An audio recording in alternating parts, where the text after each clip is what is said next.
Welcome back to the Shadetree Garage, and I'm going to talk about something today a little different. Talking about gun cleaners and solvent recovery. Now the first topic is gun cleaners, and I just want to know what you guys use to clean your spray guns when you're done.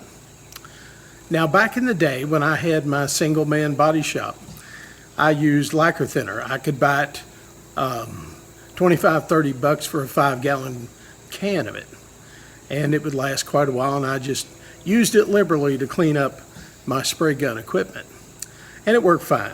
Of course, I was only shooting acrylic enamels, occasionally alkyd enamel, and well, I think a couple of times a little lacquer and some with all hardeners, that sort of stuff.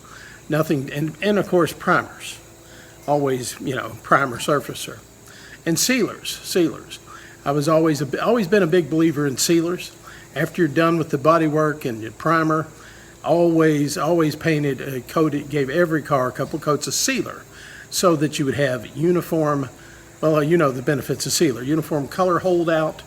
No dieback, no evidence of body filler, no dry spots that show up later, things like that. So I really want to know what you use to clean your guns. I will tell you, since now I'm not a one-man body shop again. I'm just dabbling, doing DIY stuff here at home, painting this, painting that. The cost of materials, though, and I shouldn't be surprised given 30 years time, but the costs of the supplies and materials have, well, I won't say they've shot through the roof. It's just not cheap. I don't know that it was cheap 30 years ago. It just seemed that way. And looking back, everything looks so rosy through nostalgia, through rose-colored glasses. Now, lacquer thinner is so expensive now. It's $75 for a 5-gallon can, and that's if you're lucky. Now, I've seen it priced online for $50, $55, but then you've got to pay $20 shipping or more to have it, by freight to your door. And now there are some retailers that carry it. There's an O'Reilly's Auto Parts north of me that has it, $75 a 5-gallon can. And there's another parts store a little closer to me that has it for about the same price, which is fine, I guess. And I hate buying lacquer thinner by the gallon. This is a gallon of clean strip lacquer thinner, and it was right around, I'm thinking $25-26. And frankly, I've been very careful with how I use it, simply because it's expensive. But I will tell you what I've been using mostly, and it's not that it's any less expensive. It's just it's very effective, and it's a good solvent. It dries quick, and that's acetone. And it's equally as expensive as lacquer thinner, but I've never used acetone in the past. I always used lacquer thinner. Hell, it was cheap enough you could buy a 5-gallon jug and go on. But acetone is about the same price per gallon here as lacquer thinner, and it does a really, really good job of cleaning things up. It now catalyzed epoxy primer. It's it's gonna be tough to get that cleaned out of anything. But if it's not fully catalyzed and fully hardened, it'll clean just about anything. Now I've had real good luck and I will tell you why I've gone to acetone. When I had some 1K primer on my air cleaner project, and I spilled, the gun was leaking, and it dripped primer all over me, my clothes, and my shoes. And anyway, after it dried, I went back and I got the acetone out and lightly cleaned my jeans and my shoes, and it all came out, and nobody was wiser that the acetone got that out. Of course, that's 1K primer. It probably wouldn't touch 2K epoxy or primer surfacer. but it might. Anyway, that's not the goal, though, is what do you use to clean your gun? And presumably, you're cleaning your gun before everything's dried up in it, which is the goal. And acetone's been my chemical of choice. Now, the next question. So let me know what you guys are using. Now, I've seen gun cleaner. You can get gun cleaner is like, seems to be like $66. I think that was for a gallon. Maybe it was for 5 gallons. But I've seen specific stuff marketed as gun cleaner, and it was no bargain either. So I guess once I get a 5-gallon can of lacquer thinner, I'll probably use that for most of my cleaning. For right now, I'm reserving that for use with 1K primer, though I'm not planning on using much of that. So, but I've got this gallon can of acetone that works really, really well, really well. So I'll use that. I'll probably use both of those for the meantime.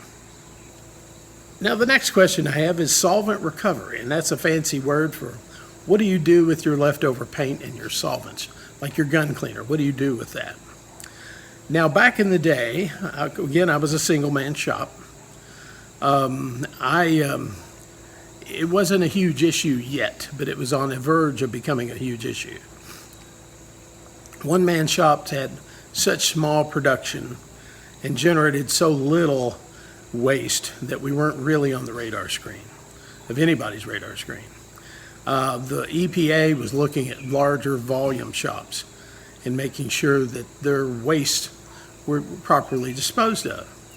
Now, about the time I closed my shop, there were some new technologies coming on board for solvent recovery. Basically, they were distillers. They distilled the solvent out, recovered it, and then you were left with solid or mostly solid solids as waste. Of course, those things weren't cheap either. So what I did in my shop years ago, I had the bottom half of a 5-gallon can, and I dumped all of my old solvent, my gun cleaner, my used gun cleaner, my paints, everything into that, and I let it evaporate, and then every so often I would just clean out the solids that were left. Now, according to our landfill regulations in my community, they will not take liquid paint of any kind. No sort of coatings that are liquid, not house paint, latex paint, oil base, anything. They will not take liquids. However, the former landfill manager told me just leave the tops off the cans, let them air dry, and of course he was talking house paint, but this worked for any other kind of paint. Let it dry, and let the solvents, evaporate, and then the solids that are left over can be disposed of safely. And you can leave them in the can as long as it's not liquid. You can throw it all away. And I think those are still the guidelines today. So I don't anticipate creating lots of waste solvent, so I'm not interested in investing in big, expensive recovery machines. But I don't want to dump it out on the ground either. So I will do what I did last time. I'll just leave it. Right now I've got a gallon can that I bought at a paint supply store, and leftover thinner from gun cleaning and my leftover primer that's been activated. It all goes into the can for now, and then we'll let the solvents work out of that. Now, there aren't a lot of YouTube videos about solvent recovery and how you handle your old paint. Some shops say that they just dump it into a drum, and a hazardous waste company will come periodically and pick up your drum.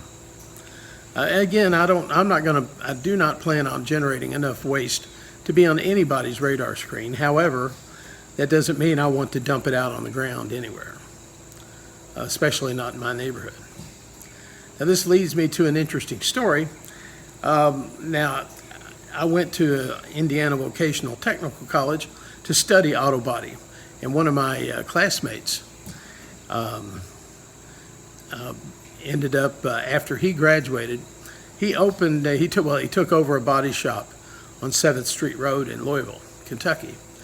And it was a beautiful shop, long, I don't know, it was probably 150 feet long and 75 feet wide. It was beautiful, beautiful concrete block building with spray booth and lots of different bays. It was really, really nice, really nice.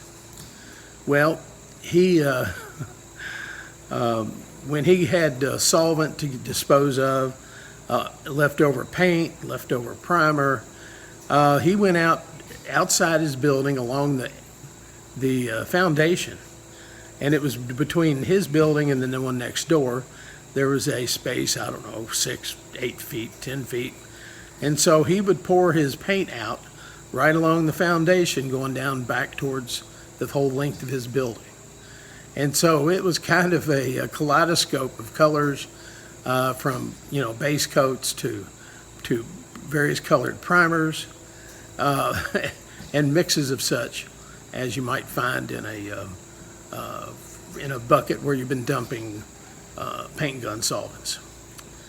Well, of course, he did that fine for several years until the county's environmental organization stopped by, and they were just surveying to see how he was handling his waste, and his answers were not satisfactory.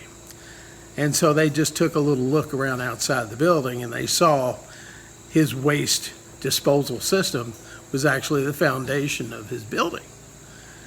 So he ended up changing that after they threatened some hefty fines, and so he should have too. Because it's just bad practice to dump solvents in places where they shouldn't be. All right, well, you can leave a comment below how you recover your solvents. And this goes for if you're a production shop, or you work at a production shop, or if you're just a guy like me with a garage and trying to get some stuff done with paint. All right, well, that'll do it for this edition of the Shadetree Garage. Please consider leaving a comment. Leave a comment below. Click the thumbs up button if you've liked this video. And please consider subscribing if you haven't already, so you don't miss another video here. All right, you have a great day, and thanks for stopping by the Shadetree Garage.